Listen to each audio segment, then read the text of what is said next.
Hello, good evening students. Today's transcription number back of 233 on the speed of 100 words per minute. Start.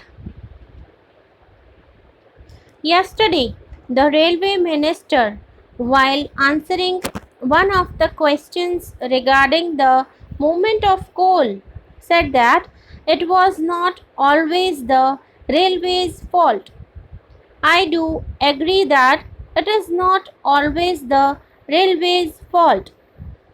The whole difficulty is that there is no coordination between his ministry and the other ministries. He also suggested that they would like to divert some of the coal to road and waterways. I do welcome that suggestion.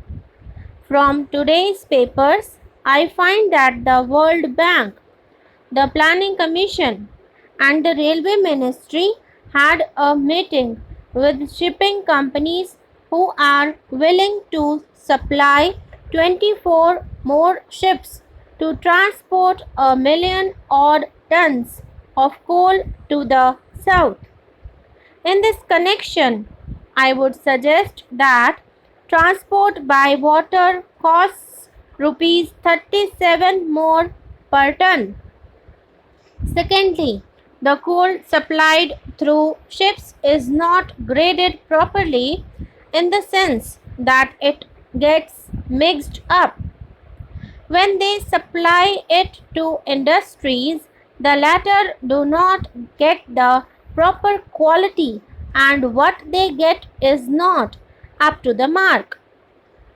These things should be taken care of while diverting more and more coal towards the south through waterways.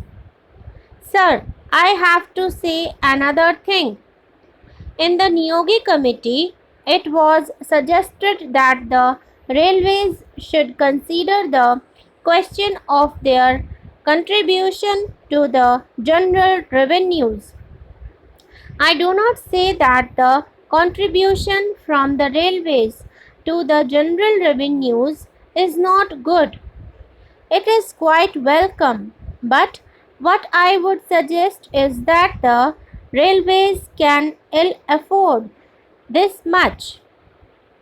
Now that they have increased their dividend, they are not in a position to divert to that extent to the general revenues. If they have increased their dividend, it does not mean that the railways are prosperous. But what I feel is that the railways would do well to think twice about paying more because they have got any amount of work to be done in their own department. The dividend was increased on the understanding that there would be no change in the rates of freights. But the railways are not in a position to increase their freight rates because they have to face severe competition from other means of transport. Moreover, an increase in the contribution to the general revenues may affect national development. Therefore, I suggest that they should reconsider the decision about their contribution to the general revenues. Sir, the railways are a curious combination of a commercial concern and a public utility organ.